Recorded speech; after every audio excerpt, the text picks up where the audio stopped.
Doctor संदेश आचार्य class channel पर राज्य पात्रता परीक्षा 2022 की सीरीज़ के वीडियो नंबर 2 में आप सभी का स्वागत है, जिसमें आज हम इस परीक्षा की परीक्षा योजना के संबंध में चर्चा करेंगे। सबसे पहले हम देखते हैं आपको इसमें कितने प्रश्न पत्र में अपीयर होना है।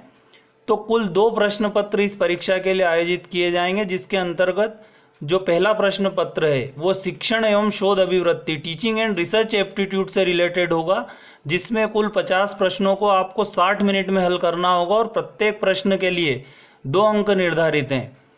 इसी प्रकार जो दूसरा प्रश्न पत्र है वो आपका चयनित या ऐच्छिक विषय जो पोस्ट ग्रेजुएशन में आपने जिस सब्जेक्ट की पढ़ाई की है उससे संबंधित होगा। इसमें प्रश्नों की संख्या दुगनी हो जाएगी। यहाँ पर आपको 100 प्रश्न 120 मिनट 2 घंटे में अटेम्प्ट करने हैं, जिसके लिए 200 अंक निर्धारित किए गए हैं।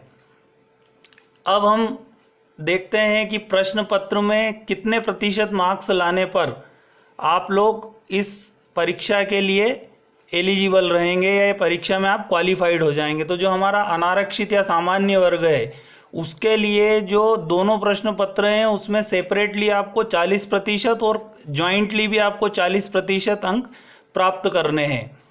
जो आरक्षित वर्ग है SC, ST, OBC, EWS और जो फिजिकली डिसेबल्ड स्टूडेंट हैं उनके लिए ये निर्धारण 35% अंकों के साथ किया गया है।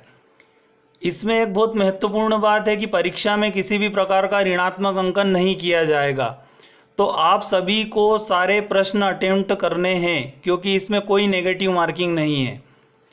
अब प्रश्नों का प्रकार, इस जो दोनों प्रश्न पत्र हैं इसमें जो प्रश्न पूछे जाएंगे वो वस्तुनिष्ठ या बहुविकल्पी प्रकार के होंगे। जैसा कि नाम से स्पष्ट है, मल्टीपल चॉइस, यहाँ पर आपको मोर देन 1 चॉइसेस दी जाएगी। तो अब हमें नज़र डालते हैं कि किस प्रकार के बहुविकल्पी प्रश्न इस परीक्षा में पूछे जाएंगे।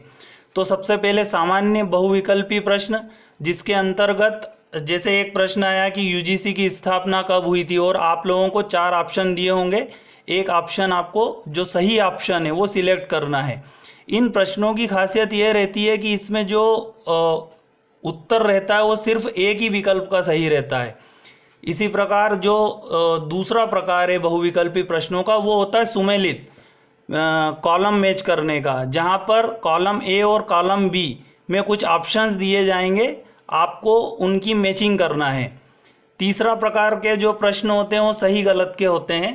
तो इसमें कुछ कथन दिए जाएंगे, तो आपसे यह पूछा जा सकता है कि निम्न में से कौन सा कथन सत्य है या निम्न में से कौन सा कथन असत्य है। और चौथा जो प्रकार है, यहाँ पर कोई कथन होगा और उसके लिए 2 कारण आपको दिए जाएंगे, या तो दोनों कारण सही हो सकते हैं या कोई एक कारण सही हो सकता है या दोनों कारण सही नहीं हो सकते हैं। तो इस प्रकार के बहुविकल्पी प्रश्न इस परीक्षा में पूछे जाएंगे।